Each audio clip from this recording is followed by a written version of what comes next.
One last time first day of college போகலாமா? Final semester, final year, first day of college போகலாமா?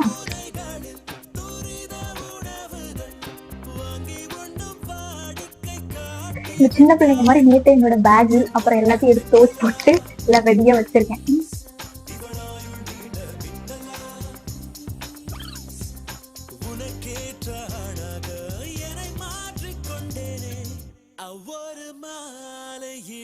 இன்னைக்கு first day ஃபுல்லாகவே எங்களுக்கு admission கார்டை தூக்கிட்டு சுற்றுறதே வேலையாக போச்சு. ஏன்னா அட்மிஷன் வந்து ஆன்லைனில் கொண்டு வந்துட்டனால ரொம்ப லேட் ஆயிடுச்சு. நான் ஒவ்வொரு டைமும் என் அட்மிஷன் கார்டை பார்க்கும்போதெல்லாம் ஏன்டா இந்த ஃபோட்டோவை வந்துட்டு ஃபஸ்ட்டு கொடுத்தோம் அட்மிஷன் போட அப்படின்னு இருக்கும். ஏன்னா அவ்வளோ கேவலமாக இருக்கும். அதில் வந்துட்டு நான் என்ன மாதிரி இருக்க மாட்டேன், ஏதோ ஏலியன் குட்டி மாதிரியே தெரியுவேன். அந்த ஃபோட்டோ எப்படி அவ்வளோ கேவலமாக வந்துச்சுன்னு தெரியல. அதை மாற்றணும்னு நினச்சாலும் வந்துட்டு மாற்ற முடியல. ஏன்னா அது மேலே ஃபஸ்ட்டு அட்மிஷன் போடும்போது போட்ட சைன் இருக்குது.